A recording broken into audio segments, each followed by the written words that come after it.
So आता एक बाउलमध्ये चणे मी शिजवून ठेवले, त्याला मी आता ॲड करून घेते पहिला.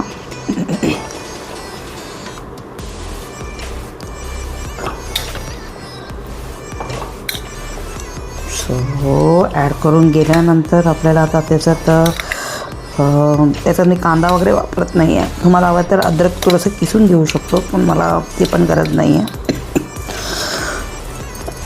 Sorry, excuse. सो आता हे चणे ॲड करून घेतलं. चणे ॲड करून घेतल्यानंतर त्याला असं चमच्याने नुसतं असं प्रेस करून घ्या. जास्त हे करायचं जरूर नाही आहे, किंवा हात वापरून असं त्याला तुम्ही थोडंसं असं म्हणजे एक तुकडा, एक कधी 2 तुकडा असं करून घेतला तरी काय हरकत नाही. तर तुम्हाला वाटलं नाही मला हाताने करता नाही येत किंवा चमच्याने करता नाही येत स्मॅशरनी, तुम्ही ते मिक्सरला लावू शकता. आता मी याला असं चमच्यानेच करून घेणार आहे. करून घेतल्यानंतर त्याच्यात मी स्वीट पोटॅटो बाकी इन्ग्रेडियंट्स वगैरे ॲड करणार आहे. हे थोडंसं काम लागणार आहे, पण मला आता ते मिक्सरमध्ये टाकलं तर एकदम मऊ होऊन जाईल असं फील होतं, म्हणून मी आता एक चमच्यानेच करून घ्या. स्मॅशरनी केलं तर पण एकदम मऊ होऊन जाईल ते, तसं मला नको आहे. सो तुम्ही बघू शकता ते चमच्याने असं केलं तर थोडंसं असं जास्त मऊ म्हणजे असं पेस्टसारखं नाही होत, थोडंसं आपल्याला छोले पण दिसायला पाहिजे. नाहीतर असं पिठासारखं असलं ना त्याच्यात मजा नाही येणार. याच्यात तुम्हाला क्रंचीनेस मिळेल आणि खायला पण खूप मजा वाटेल अशी टिक्क्या. आणि हे झालं. आता याच्यात मी स्वीट पोटॅटो ॲड करते. हे ऑलरेडी शिजवून साल काढून त्याला हे करून ठेवलेलं आहे मी. आणि ह्याच्यात आपण हे बघा बाइंडिंगसाठी मी हे पूर्ण भरून कप नाही आहे, या कपमध्ये थोडं तुम्ही आता थोडं ॲड करून घेते. तर लागलं तर थोडं मी बेसन वापरणार आहे. याचं अर्ध मी याच्यात ॲड केलं आणि आता बाकीचं इन्ग्रेडियंट मी टाकते. आता मग हळद, गरम मसाला, चिली पावडर, तिखट वगैरे, तिखट मीठ सगळं तुमच्या चवीनुसार. किती तिखट पाहिजे ते तुम्हाला 1 ते 2 चमचेपर्यंत किंवा 2.5 चमचेपर्यंत तिखट चांगलं लागेल. याच्यात तुम्ही हिरवी मिरची पण घालू शकता एक्स्ट्रा. तुम्ही हे सगळं नाही टाकत. कांदा पण टाकू शकता एक्स्ट्रा. ॲडेड व्हेजिटेबल तुम्ही कॅरेट ग्रेट करून टाकू शकता. पण मला त्याचं वेगळं एक टिक्की बनतं ते त्याच्यात वापरायला आवडतं. छोले टिक्कीला फक्त एवढंच बटाटा मिक्स करून लोक करतात. मी बटाटा अवॉइड करून त्याचं स्वीट पोटॅटो ॲड केला. तो स्वीट पोटॅटो ॲड केलं कारण मी थोडंसं तिखट थोडंसं वाढवलं आहे. मी नेहमीप्रमाणेपेक्षा जरा जास्त वाढवलं आहे. सो आता याला एकत्र करून घ्यायचं, एकजीव करून घ्यायचं हाताने किंवा चमच्याने. मला चमच्याने नाही जमत कारण वर खाली करताना खाली सांडेल. हाताने हात स्वच्छ धुवून आणि आता त्याला हळूहळू बाइंड करून घ्यायचं. बाइंड करून एक डाऊसारखं बनवून घ्यायचं. घेतलं ना मग एक टिक्की बनवून बाजूला ठेवून इधर तुम्ही गोल करून अप्प्याच्या भांड्याला पण त्याला तुम्ही फ्राय करू शकता. मी भरपूर अप्पे रेसिपीज केलेलं, त्यामुळे मी आता याला थोडंसं पॅनमध्ये थोडंसं ऑइल ठेवून त्याला शॅलो फ्राय करणार आहे. आणि याच्याबरोबर सॉस किंवा तुम्ही थोडंसं आणखीन जास्त चणे भिजत घातलं असेल तर त्याचे एक चांगलं उसळ बनवू शकतो. उसळ बनवून म्हणजे टिक्की, छोले टिक्की म्हणतात ना, असं रस्साबरोबर करू शकता. पण आमच्या घरात टिक्कीसोबत काही ग्रेव्ही वगैरे खाणार नाही, त्यांना क्रिस्पीच आवडतं. तर त्याच्यासाठी मी आता हे बनवते. त्याच्यात तुम्ही कांदा आणखीन काय व्हेजिटेबल्स ॲड करायचं असेल तर पण करू शकता तुम्ही. सो आता सगळं एकत्र एकजीव केलं आहे. आता तुम्ही अप्पेचं भांड्यात करणं, तुमच्या अप्पेचं भांड्याचं जसं कसं आहे त्याप्रमाणे असं गोल करून घेऊ शकता. नाही, मी आज अप्पे नाही करणार आहे, मला करायचं टिक्कीच. सो पहिला एक गोल टिक्की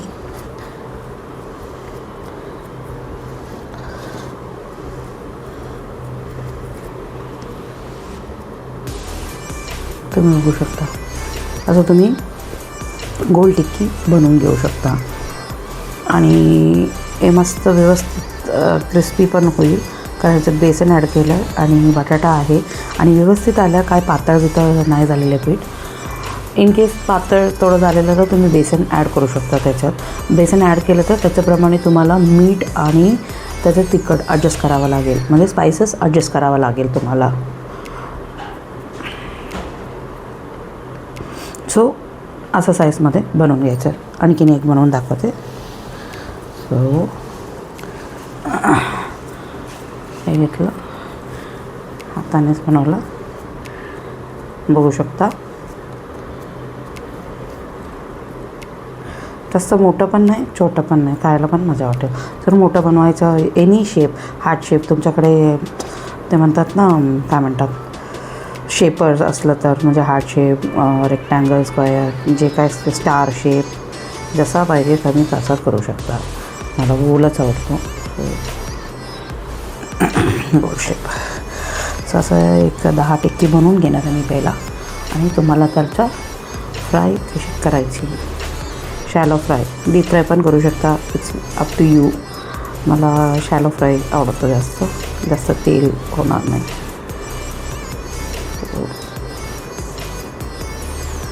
सो असं मी 10 टिक्की बनवून घेते आणि मग तुम्हाला मी दाखवते शॅलो फ्राय कसं करायचं. सो आता टिक्की बनवून झालेलं आहे, एक 10-12 बनवून घेतलं मी. याला शॅलो फ्रायमध्ये ठेवीन, मग बाकी उरलेले पीठचं पण टिक्की बनवून घेईन मी. सो हे झटपट तुम्ही सगळं शिजवून रेडी करून ठेवलं ना, सकाळी लवकर होऊन जातात. म्हणजे इवन पीठसुद्धा तुम्ही व्यवस्थित घट्ट मळून एक प्लास्टिक चांगलं एअरटाईट कंटेनरमध्ये ठेवून फ्रीजमध्ये ठेवलात ना, सकाळी करताना 15 मिनटं अगोदर काढून ठेवायचं. मग त्याला व्यवस्थित आपण हे करून टिक्क्या लवकर तळून देऊ शकतो. मुलांना तळलेला पदार्थ आवडतो, लहान वयात ठीक आहे. आणि शॅलो फ्राय पण करू शकतो. पॅन गरम करायचं, तर थोडंसं ऑइल किंवा बटर वापरायचं, ठेवून द्यायचं. एक साईड व्यवस्थित क्रिस्पी होईपर्यंत ठेवून द्यायचं. मग नंतर हलकं पलटायचं. त्या साईड पण एक 10 मिनटात होऊन जात, 5-5 मिनटं ठेवायचं, जास्तीत जास्त 15 मिनटं. सो तेल गरम झालं आहे, हो बघू शकता तुम्ही. सो गॅस सिमवर केलं आहे मी आता, आणि एक टिक्की मी आता प्लेस करते. हे बघा, 1 2 3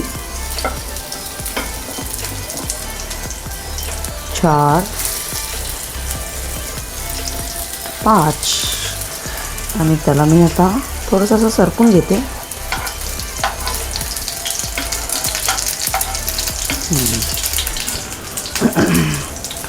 6, मी ॲट अ टाईम 7 टिक्की शिवू शकतो. तुम्ही 5-5 ठेवलं तरी चालेल. सो आता मी ठेवलं आहे, आणि त्याला मी आता पलटणार वगैरे नाही आहे. सो एक साईड सिमवर ठेवलं, तेल एकदम व्यवस्थित तापलेलं आहे, म्हणजे पॅन पण व्यवस्थित हे झालेली आहे. तुम्ही बघू शकता टिक्की चिकटत नाही आहे, कारण की असं केल्यावर यू कॅन सी टिक्की पण मूव होतं, म्हणजे ते कटलेट्स पण मूव होतात. आणि आता चमच्याने केलं तर पण असं मूव होतात, म्हणजे चिकटत नाही आहे, म्हणजे तुमचं डो व्यवस्थित आलं आहे याचा अर्थ. तुम्ही एक टिक्की ठेवून पण बघू शकता. त्याला व्यवस्थित नाही आलं तर थोडंसं पीठ ॲड करून त्याला ॲडजस्टमेंट करू शकता. तुम्ही बघू शकता. हे बघा, पालटून पण दाखवते. हे बघितलं, इझी पालटायला पण होतं. तेल व्यवस्थित गरम झालं ना, सिमवर ठेवून हळूहळू तुम्ही एक्सक्यूज मी, सॉरी, तो हळूहळू करू शकता. ते एक टिक्की मी पालटून बघितलं, पण आणखीन बाकी सगळं पण अजून व्हायला पाहिजे, कारण हे सगळं नंतर ठेवलेले टिक्की. तो आता हे पण झालेलं. हे बघा, काढवायचं नाही. हे खायला खरंच सुंदर लागणार आहे, आज टेस्टी होणार आहे. सो एक 5 मिनटं होऊ द्या, बाकी सगळं टिक्की पण होईल, ते तुम्हाला मी पलटून पण दाखवेन. जास्त तेलची गरज नाही आहे. हे बघा,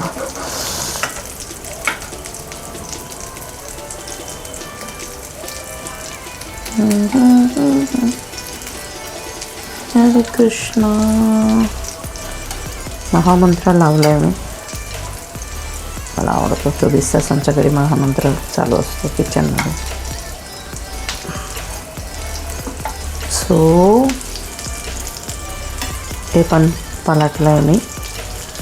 तर 5 मिनटं झाल्यानंतर हे सगळं होऊन जाईल क्रिस्पी. ते पलटीन मी. हे बघा, चिमट्याने पण पलटू शकता. मला चिमट्याने नाही येत, आपण चमच्यानेच करतो. जे कोणी चिमटे वगैरे करतात ना ते एकदम ग्रेट आहे. मला खरंच करता नाही येत ते सगळं. असं 2 चमचे ठेवून पण करतात ना, ते पण मला नाही जमत. हे बघा,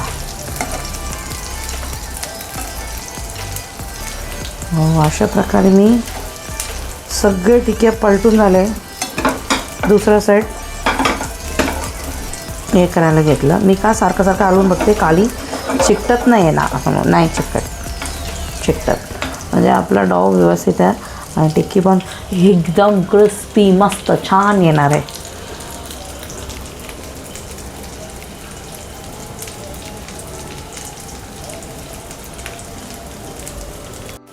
सो आता क्रिस्पी चांगलं टिकली क्रिस्पी होऊन आलं आहे. सॉरी, क्रिस्पी चांगलं होऊन आलं असं बोलली मी. I am sorry. सो आपलं टिक्की व्यवस्थित एकदम कडक बनवून आलेले आहे. आता ते पॅनवरून काढून टाकते. अजून एक टिक्की काढून दाखवते तुम्हाला. हे बघा, तो याच्यासोबत तुम्ही केचप किंवा तुम्ही रगडा पॅटीस वगैरे करता ना, अशी पॅटीस बनवू शकता. Instead of aloo, instead of बटाटा वापरण्यापेक्षा तुम्ही अशी टिक्की बनवलं रगडा पॅटीस, वाह सुंदर टेस्टी लागेल. एक दिवस ते पण आपण प्रयत्न करू. करेन मी असा एक ब्लॉग की अशा टिक्की बनवून त्याचा रगडा पॅटीस करूया. आपण रगडा करून पॅटीस अनुभवूया. सो आपला टिक्की रेडी झालेली आहे. तुम्ही बघू शकता व्यवस्थित दोन्ही साईडला क्रिस्पी झालेली. हे बघा, आणि तुम्ही याच्यासोबत चोले बनवून टिक्की चोले ते पण खाऊ शकता. कटलेट चोले हे असंच शेजवान चटणी किंवा केचप बरोबर पण इव्हनिंग स्नॅक्सला मस्त लागेल. इतकं सुंदर स्वाद लागेल, सुंदर टेस्ट आहे. व्हिडिओ आवडला तर नक्की एक लाईक तरी बनतो. शेअर आणि सबस्क्राईब. Thank you so much.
प्राण म्हणायचे माझ्या हातात काहीच नाही.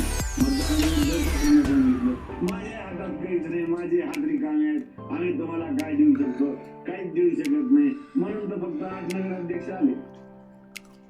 उद्धव ठाकरेला मतदारांनी निक्षून सांगितलंय आता